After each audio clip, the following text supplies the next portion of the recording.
অস্ত্র কখন ব্যবহার করতে চায়, এই প্রশ্ন তো 2024-এর জুলাই আগস্ট থেকেই আছে। অথচ সরকার এমন একটা পরিস্থিতি করেছে যেখানে বৈধ আইন শৃঙ্খলা রক্ষাকারী বাহিনী পুলিশের হাতে আছে শুধুই লাঠি, আর এখন নাকি সকল রাজনৈতিক নেতা, বিশিষ্ট ব্যক্তি এবং নির্বাচনের প্রার্থী সকলেই চাইলেই লাইসেন্স পাবেন, গানম্যান পাবেন, রিটেইনার নিয়োগ করে নিজস্ব অস্ত্রধারীও নিয়োগ করতে পারবেন। বাংলাদেশের সরকার ঢাকা ৮ আসনের নির্বাচনের পদপ্রার্থী ওসমান হাদি গুলিবিদ্ধ হওয়ার পরেই রাজনৈতিক নেতা, বিশেষ করে নির্বাচনের প্রার্থীদের নিরাপত্তা নিশ্চিতকরণে বেশ কিছু পদক্ষেপ গ্রহণের ঘোষণা দেয়। বিশেষ করে সে সময়ে যখন ওসমান হাদি নির্বাচনী প্রচারণা চালাচ্ছিলেন এবং ঢাকা ৮ আসনের এই নির্বাচনের প্রার্থী ওসমান হাদি গুলিবিদ্ধ হন নির্বাচনের তফসিল ঘোষণার 24 ঘন্টারও কম সময়ের ব্যবধানে। আর ওসমান হাদি গুলিবিদ্ধ হওয়ার আগে থেকেই ওসমান হাদি যেমন তার জীবনের উপর হুমকি বিষয়ে ফেসবুকে স্ট্যাটাস দিয়েছিলেন, ঠিক তেমনি গণ অধিকার পরিষদের নেতা রাশেদ খান, যিনিও একজন তরুণ নেতা, তিনি বেশ কিছুদিন ধরে বলে আসছিলেন যে আওয়ামী লীগের কাছে 50 জনের একটা টার্গেট লিস্ট আছে এবং তারা একে একে একজন একজন করে রাজনৈতিক নেতৃবৃন্দ, বিশেষ করে তরুণ নেতাদের হত্যা করবে। এরপর ডক্টর মোহাম্মদ ইউনূস ওসমান হাদি গুলিবিদ্ধ হওয়ার পরদিন যখন যমুনায় প্রধান দলগুলোকে ডেকে নিয়ে যান, বিএনপি, জামায়াতে ইসলামী এবং জাতীয় নাগরিক পার্টির নেতৃবৃন্দ, তখন তিনি সরাসরি বলেন যে গভীর ষড়যন্ত্রের আঁচ পাওয়া যাচ্ছে ওসমান হাদির গুলিবিদ্ধ হওয়ার ঘটনার মাধ্যমে, এবং এখন তাদের কাছে খবর আছে যে এমনকি ষড়যন্ত্রকারীরা প্রশিক্ষিত শুটার ভাড়া করছে এই ষড়যন্ত্র বাস্তবায়নে। ডক্টর মোহাম্মদ ইউনূস প্রধান উপদেষ্টা 12ই ডিসেম্বর ওসমান হাদি গুলিবিদ্ধ হওয়ার সাথে সাথে নির্দেশনা দেন সরকারকে, স্বরাষ্ট্র উপদেষ্টাকে, যাতে স্বরাষ্ট্র উপদেষ্টা জুলাই যোদ্ধাদের সর্বোচ্চ নিরাপত্তা নিশ্চিত করেন। এখন পর্যন্ত আপনারা তো সকলেই আমরা জানি যে ওসমান হাদির হত্যাকারী কিংবা মোটরসাইকেল চালক কাউকেই গ্রেফতার করতে যেমন সরকার সফল হয় নাই, তেমনি তাদেরকে তারা ঠিক কোথায় আছে, দেশে না দেশের বাইরে আছে, সেটাও এখন পর্যন্ত সুনির্দিষ্টভাবে আইন শৃঙ্খলা রক্ষাকারী বাহিনী বলতে পারছে না।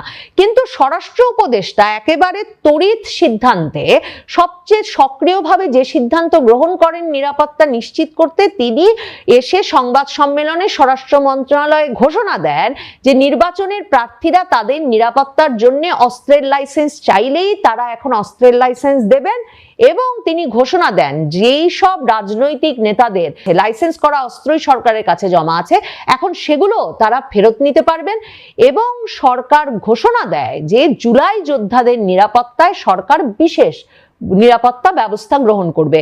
যেমনটা হওয়ার কথা, মানে এমন একটা অনিরাপদ পরিবেশের কথা যখন সর্বোচ্চ পর্যায় থেকে আসে এবং যখন স্বরাষ্ট্র উপদেষ্টা বলছেন যে এই নিরাপত্তা নিশ্চিতের একমাত্র উপায় হচ্ছে অস্ত্রের লাইসেন্স নেওয়া এবং নিজের নিরাপত্তার ব্যবস্থা নিজেই করা, তখন যে রাজনৈতিক নেতা এবং বিশিষ্ট ব্যক্তিদের মধ্যে খুব স্বাভাবিকভাবে আইন শৃঙ্খলা পরিস্থিতির যখন এতটা নাজুক, তখন যে একরকমের ভীতি তৈরি হবে এবং তারা সরকারের এক্ষেত্রে সমর্থন চাইবেন, সেটা বোধহয় খুব স্বাভাবিক। এবং এই অবস্থায় সরকার একটা নতুন নীতিমালা জারি করে 15ই ডিসেম্বর। স্বরাষ্ট্র মন্ত্রণালয় রাজনৈতিক গুরুত্বপূর্ণ ব্যক্তি ও জাতীয় সংসদ সদস্য পদপ্রার্থীদের নিরাপত্তার জন্য আগ্নেয়াস্ত্র লাইসেন্স ও রিটেইনার নিয়োগ সংক্রান্ত নীতিমালা প্রণয়ন করে ফেলে 15ই ডিসেম্বর। মানে 12ই ডিসেম্বর ওসমান হাদি গুলিবিদ্ধ হওয়ার পর থেকে নিরাপত্তা শঙ্কায় কিন্তু সরকার ব্যবস্থা গ্রহণ করছে যে আরো বেশি অস্ত্র, আরো বেশি অস্ত্রধারী নিশ্চিত করে যে যার নিরাপত্তা কি করে নিশ্চিত করতে পারবে।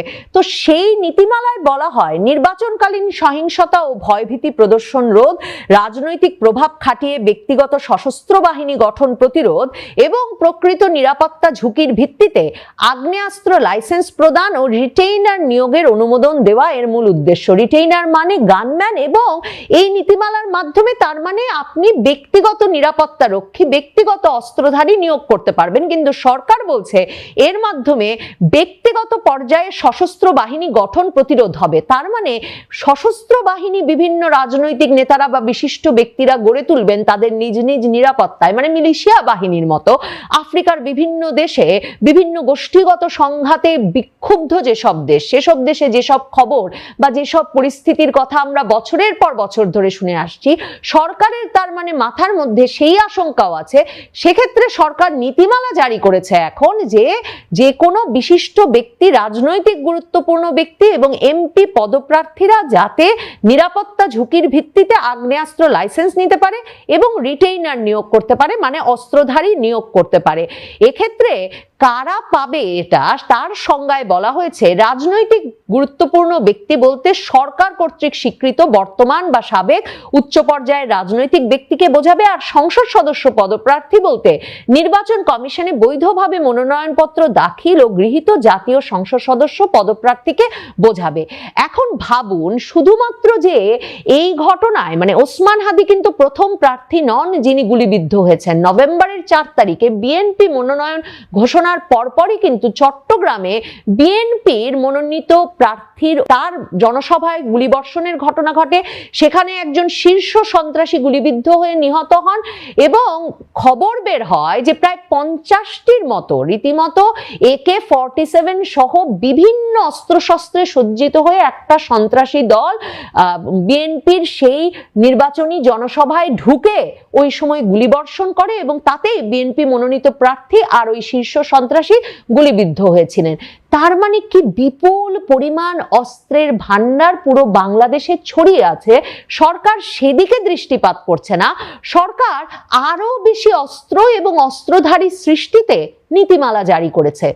এখন সরকার জুলাই যোদ্ধাদের রক্ষায় দেওয়া প্রতিশ্রুতি অনুযায়ী জুলাই আগস্ট আন্দোলনে সক্রিয় থাকা ব্যক্তিত্ব সমন্বয়ক এবং বিভিন্ন রাজনৈতিক দলের শীর্ষ নেতাদের ব্যক্তিগত নিরাপত্তা নিশ্চিতে এরই মধ্যে গানম্যান দেওয়া শুরু করেছে এবং তার অংশ হিসেবে জাতীয় নাগরিক পার্টি এনসিপির আহ্বায়ক নাহিদ ইসলাম, দক্ষিণাঞ্চলের মুখ্য সমন্বয়ক হাসনাত আব্দুল্লাহ, মুখ্য সমন্বয়ক উত্তরাঞ্চল সার্জিস আলম এবং সিনিয়র যুগ্ম সদস্য সচিব তাসনিম জারা জাতীয় নাগরিক পার্টির দিক থেকে এরা 4 জন আপাতত গানম্যান পেয়েছেন।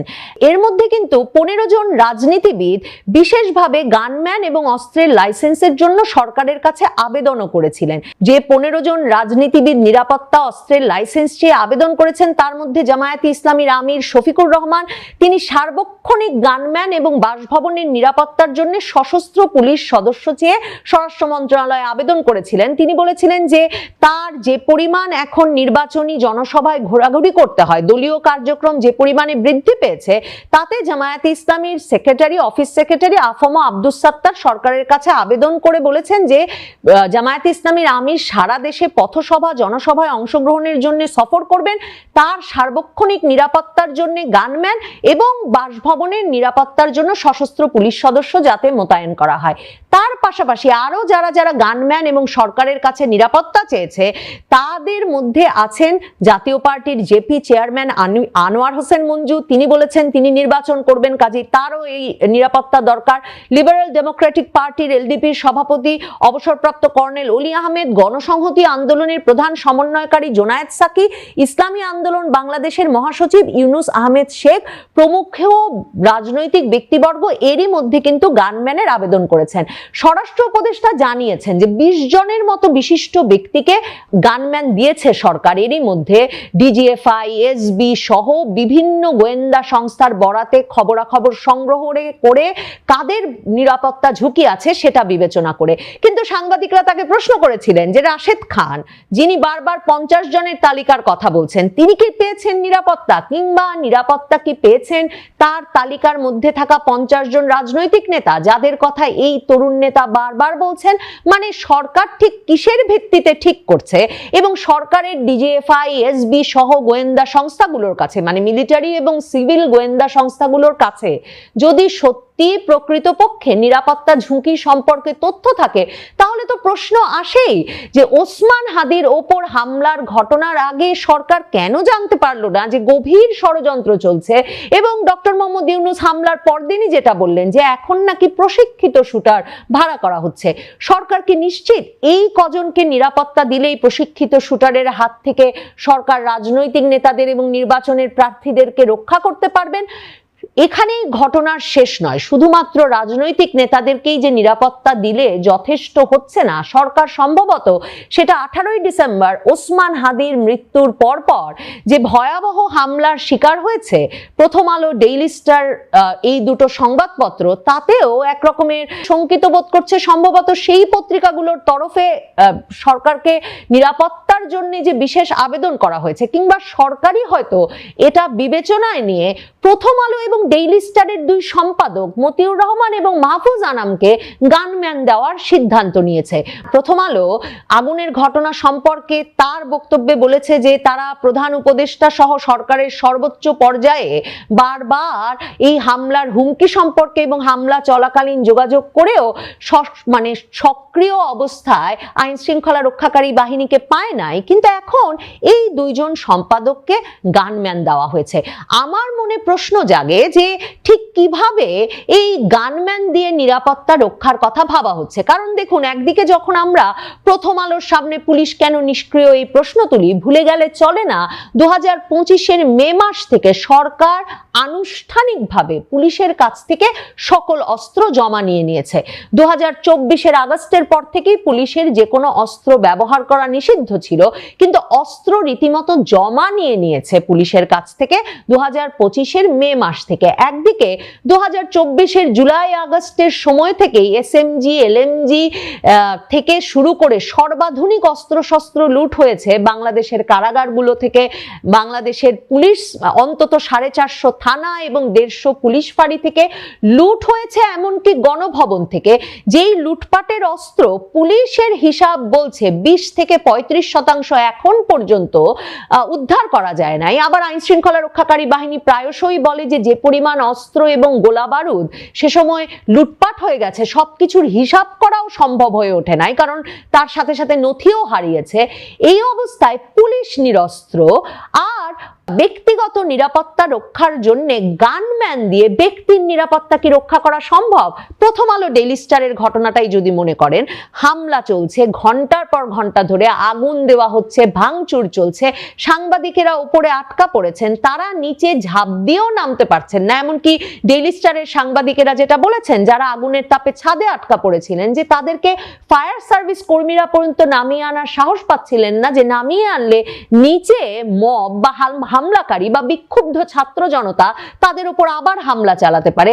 সে সময় আসলে কে কার উপরে গুলি চালাবেন? ধরুন তখন প্রথম আলো বা ডেইলি স্টারে যদি তাদের সম্পাদকেরা থাকতেন, তাহলে কি নিচে নিরস্ত্র পুলিশ এবং বিক্ষুব্ধ শত শত হামলাকারী কিংবা বিক্ষুব্ধ ছাত্র জনতা, আর উপরে একজন গানম্যান অস্ত্রধারী কিংবা একজনের কাছে তার লাইসেন্স করা অস্ত্র, তিনি কি করে তার নিরাপত্তা, তার প্রতিষ্ঠানের নিরাপত্তা কিংবা তার সহকর্মীদের নিরাপত্তা রক্ষা করবেন? মানে এই পরিস্থিতিটা সরকার কি করে মনে করছে নিরাপত্তা নিশ্চিতে কোনো ভূমিকা রাখতে পারবে? নাকি সরকার চাইছে ব্যাপক অস্ত্রবাজি শুরু হোক? যেমনটা নাহিদ ইসলাম ওসমান হাদির গুলিবিদ্ধ হওয়ার পরে বলেছেন যে সরকার তাদের নিরাপত্তা দিতে পারবেন তারা বিশ্বাস করেন না, কাজে তারাই নিজেরাই নিজেদের নিরাপত্তা রক্ষা করবেন। কিংবা ডক্টর ইউনূসের মাস্টারমাইন্ড মাহফুজ আলম যেমনটা বলেছেন যে তারা আর সহ্য করবেন না, একটা লাশ পড়লে তারাও লাশ নেবেন। সরকার কি এমন একটা গৃহযুদ্ধ পরিস্থিতি চাইছে? কারা এত অস্ত্র সংগ্রহ করতে চাইছে? কারা সে অস্ত্র জমিয়ে রাখছে এবং কারা সে অস্ত্র কখন ব্যবহার করতে চায়? এই প্রশ্ন তো 2024-এর জুলাই আগস্ট থেকেই আছে। অথচ সরকার এমন একটা পরিস্থিতি করেছে যেখানে বৈধ আইন শৃঙ্খলা রক্ষাকারী বাহিনী পুলিশের হাতে আছে শুধুই লাঠি, আর এখন নাকি সকল রাজনৈতিক নেতা, বিশিষ্ট ব্যক্তি এবং নির্বাচনের প্রার্থী সকলেই চাইলেই লাইসেন্স পাবেন, গানম্যান পাবেন, রিটেইনার নিয়োগ করে নিজস্ব অস্ত্রধারীও নিয়োগ করতে